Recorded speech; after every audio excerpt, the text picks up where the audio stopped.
Hi guys, so welcome to the chapter number 2 introduction to securities market. तो आज हम इस चैप्टर को पूरा कवर करने वाले हैं। एंड अगर आपने लास्ट वीडियो नहीं देखी तो आप पहले वो जाकर देखिए जो कि हमने introduction to research analyst profession पे बनाई थी, because every single chapter is linked to each other. तो पहले मैं ये आपको सजेस्ट करूँगा कि आप पहले चैप्टर 1 जाके देखो एंड देन चैप्टर 2 से कंटिन्यू करो। और जिन्होंने देख लिया है तो सीधा सीधा यहाँ पे चैप्टर स्टार्ट करते हैं। तो यहाँ पर इंट्रोडक्शन का यहाँ पे चैप्टर है, तो यहाँ पर सारी चीज़ें यहाँ पे सिक्योरिटीज़ मार्केट से रिलेटेड रहेंगी। कंपोनेंट्स क्या क्या होते हैं, यहाँ पर फाइनेंशियल इंस्ट्रूमेंट्स क्या क्या होते हैं, कौन कौन से पार्टिसिपेंट्स होते हैं जो सिक्योरिटीज़ मार्केट में रहेंगे। मतलब सिक्योरिटीज़ मार्केट, शेयर मार्केट वगैरह का सारा यहाँ पे चीज़ें कवर होंगी और काफ़ी नई चीज़ें आपको पता चलेंगी। एंड इस पर्टिकुलर चैप्टर को मैं पूरा अपने नोट्स से कवर करने वाला हूँ, क्योंकि काफ़ी कॉम्प्रिहेंसिव और कंसाइज नोट्स मैंने बनाए हैं आप लोगों के लिए। एग्जाम परस्पेक्टिव से दे आर बेस्ट। एंड कोई भी ऐसी लाइन होगी जो मेरे को लगेगी कि एमसीक्यू पॉइंट ऑफ व्यू से बहुत इंपॉर्टेंट है, वो मैं आपको मार्क करके उसी टाइम पे बता दूंगा कि ये एमसीक्यू मेरे अटेम्प्ट में पूछा गया था, कि मेरे किसी फेलोज के उसमें अटेम्प्ट में पूछा गया था। सो वहाँ से आप लोग को भी काफ़ी हेल्प मिलेगी। So without wasting any further due, let's start this video. Alright, तो सीधा सीधा हम आते हैं। तो सबसे पहले यहाँ पे देखिए कंपोनेंट्स क्या है हमारे सिक्योरिटी मार्केट के। मतलब सिक्योरिटीज मार्केट में क्या क्या कंपोनेंट्स होते हैं, क्या क्या हिस्से होते हैं। तो फर्स्ट हमारा यहाँ पर निकल कर आता है इन्वेस्टर। तो इन्वेस्टर में हमारे रिटेल इन्वेस्टर आते हैं और म्यूचुअल फंड आते हैं। रिटेल इन्वेस्टर का मतलब होता है छोटा इन्वेस्टर। अब छोटा इन्वेस्टर मतलब समझ लो कि जिसके पास कैपिटल कम है, ठीक है, मतलब कम कैपिटल है। उसके बाद आते हैं म्यूचुअल फंड। म्यूचुअल फंड जो होते हैं उनके पास बिग कैपिटल होता है, ठीक है। तो सिंपल सी ये बात है कि यहाँ पर हमारे दोनों के दोनों यहाँ पर कवर होते हैं, बिग कैपिटल वाले भी और छोटे कैपिटल वाले भी। उसके बाद हमारा नेक्स्ट निकल कर आता है बोरोवर या फिर सीकर ऑफ फंड्स। तो यहाँ पर आता है बैंक्स और कंपनीज। बेसिकली यहाँ पे बैंक्स जो होते हैं वो कंपनी उसको पैसा देते हैं, तो वो मतलब कि बोरोइंग देते हैं, मतलब वो करते हैं, कंपनीज उनसे बोरो करती है और वो वहाँ पे लेंडिंग करते हैं। तो यहाँ पे वो फंड्स देते हैं और देने का काम कौन करते हैं? बैंक्स और कंपनीज, ठीक है। उसके बाद आता है यहाँ पर हमारा इंटरमीडिएटरीज। मतलब कोई भी यहाँ पर इंटरमीडिएट कर रहा है दो बंदों के बीच में, जैसे कि स्टॉक ब्रोकर्स। अब मेरे को शेयर खरीदना है तो मैं अपना ऑर्डर ब्रोकर को भेजूंगा, आगे वो जाके एक्सचेंजेस के पास जाता है। तो जो इंटरमीडिएट करने का काम कर रहा है वो यहाँ पे ब्रोकर्स करते हैं, मर्चेंट बैंकर्स करते हैं और इन्वेस्टमेंट बैंक्स करते हैं। मतलब कि कोई भी अगर बड़ी ट्रांजैक्शन है तो इन्वेस्टमेंट बैंक्स वहाँ पे आते हैं कि इस ट्रांजेक्शन को कैसे एग्जीक्यूट करा है, ट्रांजेक्शन एडवाइजरी होती है प्रॉपर। उसके बाद मर्चेंट बैंक्स होते हैं, जैसे कि कोई मर्जर एक्विजिशन हो रहा है, कोई टेक ओवर हो रहा है, कोई लिक्विडेशन हो रहा है, तो वहाँ पे मर्चेंट बैंकर्स जो होते हैं वो अपना यहाँ पे कॉन्ट्रीब्यूशन करते हैं।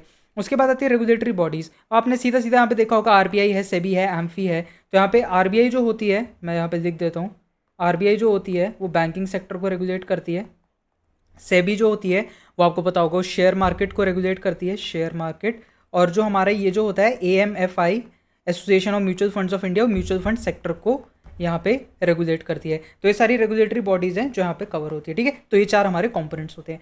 नेक्स्ट आते हैं हम यहाँ पर various financial instruments and products, ठीक है। तो यहाँ पर प्रॉपर यहाँ पे डेफिनेशन लिखी है, बट मैं आपको हिंदी में एक आसान भाषा में समझा दूंगा ताकि कोई पहली बार भी इन चीज़ों के बारे में सुन रहा हो तो उसे भी वो चीज़ें समझ आ जाए बहुत आसान लैंग्वेज में।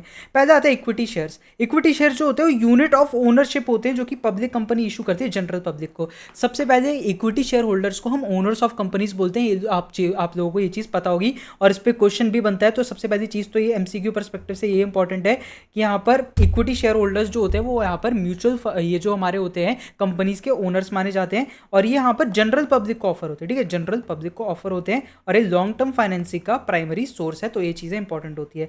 नेक्स्ट आता है हमारा डिबेंचर, बॉन्ड्स या नोट्स, ठीक है। तो सबसे पहले यहाँ पर ये गवर्नमेंट इशू करती है, सबसे इंपॉर्टेंट पॉइंट है, गवर्नमेंट इशू करती है कैपिटल रेज करने के लिए, और ये लोन्स की फॉर्म में इशू करे जाते हैं। मतलब ये एक तरह से लोन को रिप्रेजेंट करते हैं। उसका मतलब मैं आपको बताता हूँ, क्योंकि यहाँ पे फिक्स्ड इंटरेस्ट रेट होता है, फिक्स्ड इंटरेस्ट रेट। अब ये भी हम समझेंगे, determined by issuers reputation, companies often issue debentures when they need funds for expansion, ठीक है। तो कंपनीज यहाँ पे भी, यहाँ पर हमारे जो होते हैं डिबेंचर्स को इशू करते हैं जब उन्हें एक्सपेंशन के लिए चाहिए होता है। अब इसका एक एग्जांपल देता हूँ, जैसे कि 9% डिबेंचर्स, ठीक है। तो कंपनीज ऐसे, अब इसका मतलब क्या है? तो सिंपल सा मतलब है कि कंपनी मान लो 10,000 रुपए के डिबेंचर्स इशू कर रही है, ठीक है। तो वहाँ पे 9% डिबेंचर्स का मतलब क्या हुआ कि यहाँ पे जो इंटरेस्ट रेट होगा वो हमारा होगा 10,000 का 9%, ठीक है। ये हमारा यहाँ पर हमारा इंटरेस्ट बनेगा, जो कि हमारा एक तरह से फिक्स्ड इंटरेस्ट रेट होता है। अब इसमें भी काफ़ी तरह के हमारे डिबेंचर्स होते हैं, काफ़ी हमारी यहाँ पर चीज़ें निकल कर आती हैं, तो वो सारी भी यहाँ पर होती है, ठीक है। तो 10,000 का 9% यहाँ पे हमारा 900 रुपीज़ का जो होगा हमारा बन जाएगा। उसके बाद हमारा आता है फॉरेन करेंसी बॉन्ड्स, ठीक है। बॉन्ड्स इशू जो कि होते हैं करेंसी में different from issuers home currency. Simple सी बात है, अगर फॉरेन आ गया है तो वो बाहर की साइड में, बाहर की करेंसी में डिनोमिनेटेड है, तो वही हमारे फॉरेन करेंसी बॉन्ड्स होती हैं। अब कंपनीज जो कि इमर्जिंग मार्केट्स में होती है वो यूएसडी में देती है। अब यूएसडी में क्यों देती है? क्योंकि एक स्टेबल करेंसी है यूएसडी। कोई आप ऐसी करेंसी में नहीं दे सकते जैसे कि वेनेजुएला की करेंसी है वो पूरी बर्बाद हो रखी है, तो ऐसी कोई करेंसी में नहीं देते, एक स्टेबल करेंसी को देते हैं जो कि काफी स्टेबल हो, ताकि जो लोअर इंटरेस्ट रेट्स हैं उससे आप बेनिफिट उठा पाए। अब ये कंसेप्ट क्या है, ये जब हम आगे वाले चैप्टर्स आएंगे उसमें समझेंगे। अभी के लिए आप ये समझ लो कि जो फॉरेन करेंसी बॉन्ड्स होते हैं वो बॉन्ड होते हैं तो इशूअर की होम करेंसी से हटकर होते हैं। Again important from MCQ point of view, ठीक है, से अलग होते हैं, ठीक है। अब नेक्स्ट आते हैं एक्सटर्नल बॉन्ड्स या मसाला बॉन्ड्स, ठीक है, इनको हम यूरो बॉन्ड्स भी बोलते हैं, और ये एक करेंसी में होते हैं different from the country where they are issued. Obviously external है तो सीधा से समझ लो उस कंट्री के नहीं होंगे जिसमें वो इशू हो रहा है, उसके बाहर किसी कंट्री के होंगे, ठीक है। और फिर एक्सटर्नल बॉन्ड्स या मसाला बॉन्ड्स कौन से होते हैं? वही एक्सटर्नल बॉन्ड्स जो कि डिनोमिनेटेड है इंडियन रुपीज में और जो आउटसाइड इंडिया इशू हो रहे हैं वो हमारे होते हैं मसाला बॉन्ड्स। इस पे एमसीक्यू आता है तो ये ध्यान से समझना। ये क्या होंगे?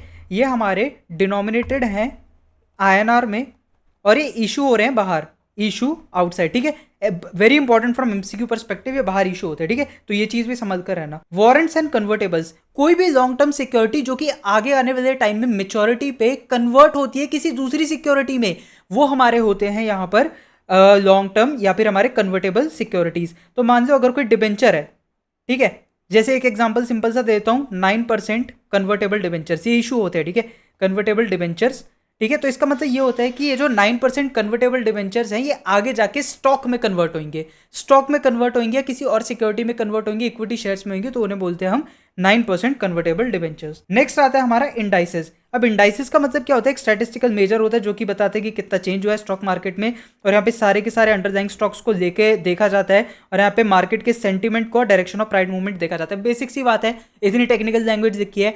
बैंक निफ्टी, निफ्टी आपने देखा होगा, निफ्टी किन चीज़ों को रिप्रेजेंट करता है? टॉप 50 कंपनीज को। बैंक निफ्टी किसको रिप्रेजेंट करता है? जो भी बैंकिंग की टॉप कंपनीज है। और तो इसके बाद हमारा नेक्स्ट निकल कर आता है म्यूचुअल फंड। म्यूचुअल फंड आप सबने सुना भी होगा कि ये फॉर्म किया जाता है कैपिटल पूल करने से, काफ़ी इन्वेस्टर से पैसे दिए जाते हैं, फिर उसको शेयर, स्टॉक्स या बॉन्ड्स में इन्वेस्ट किया जाता है। इसको मैनेज करते हैं हमारे professional fund managers, mutual funds, ताकि जितना भी यहाँ पे मैक्सिमम रिटर्न है वो इन्वेस्टर्स के लिए जनरेट किया जाए। तो बेसिकली इन्वेस्टर से पैसा लेकर आगे वो स्टॉक, बॉन्ड्स या फिर दूसरी सिक्योरिटीज़ में इन्वेस्ट किया जाता है। म्यूचुअल फंड भी काफ़ी टाइप के होते हैं, इक्विटी, डेट, हाइब्रिड, बहुत टाइप के होते हैं, तो वो आगे जाके हम पढ़ेंगे, ठीक है।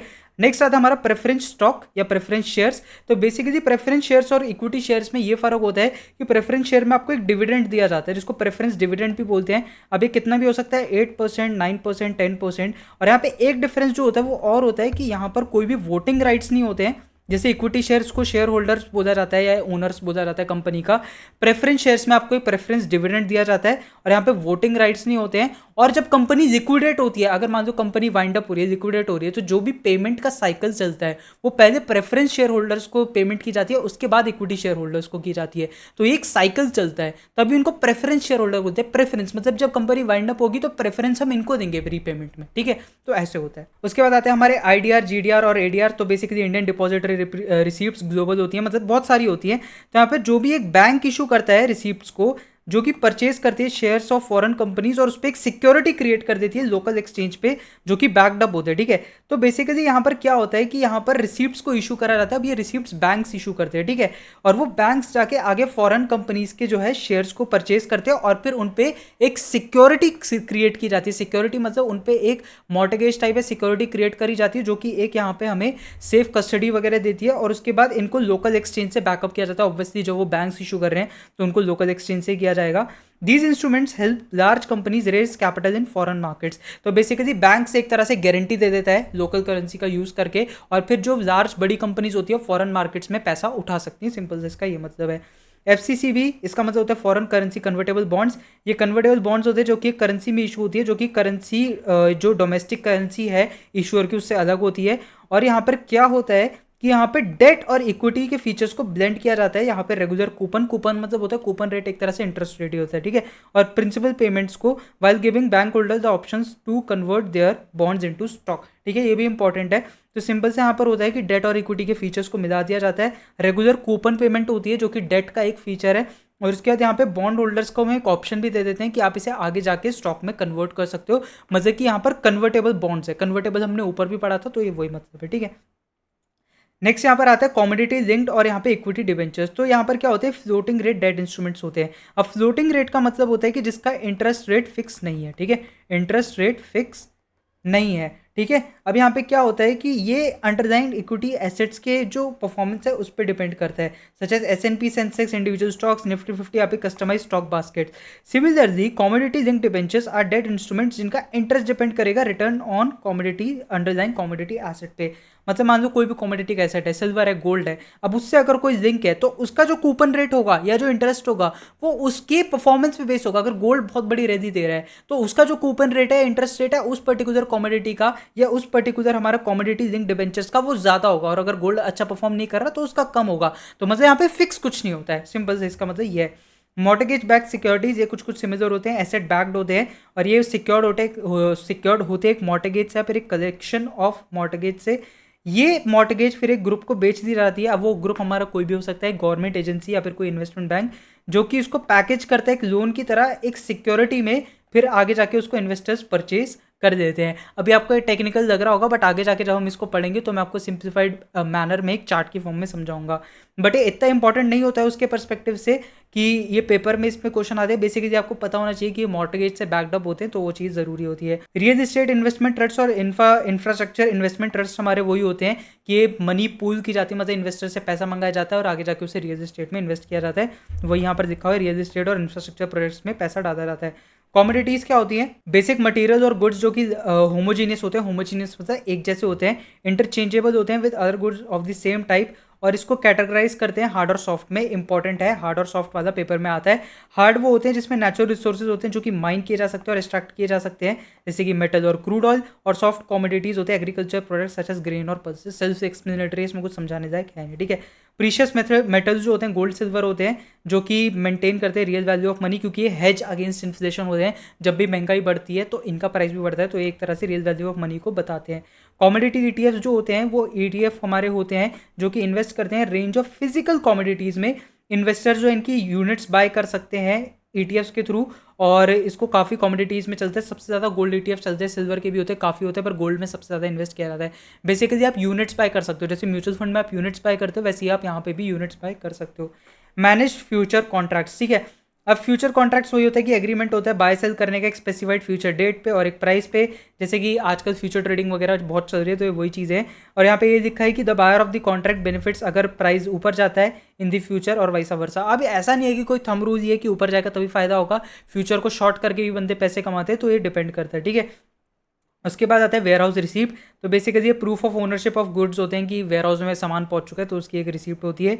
मेनी वेयर हाउस रिसीप्ट जो होती है नेगोशिएबल होती है, meaning the title of the underlying goods can be transfer simply by transferring the receipts. अब यहाँ पर होता है एक्चुअली अगर आपको ओनरशिप चेंज करनी है तो आप सीधा सीधा वो जो एक रिसीट है वो उसके नाम पे ट्रांसफर कर सकते हैं, एंड जो सारी ओनरशिप गुड्स की है जो वेयर हाउस में पड़े हैं वो भी ट्रांसफर हो जाएगी, ठीक है। अब आता है नेक्स्ट यहाँ पे स्ट्रक्चर ऑफ मार्केट और इशुएंस ऑफ न्यू सिक्योरिटीज, ठीक है। तो यहाँ पर सिंपल सा निकल कर आता है कि कैसे कैसे यहाँ पर इशू होती हैं, और काफ़ी यहाँ पे आपने सुना भी होगा। तो सबसे पहले आता है आईपीओ। किसी भी कंपनी को जनरल पब्लिक से पैसा इशू करना है तो उसका एक प्रॉपर एक फॉर्मल प्रोसीजर होता है, प्रोस्पेक्टस वगैरह आते हैं, काफ़ी चीज़ होती हैं।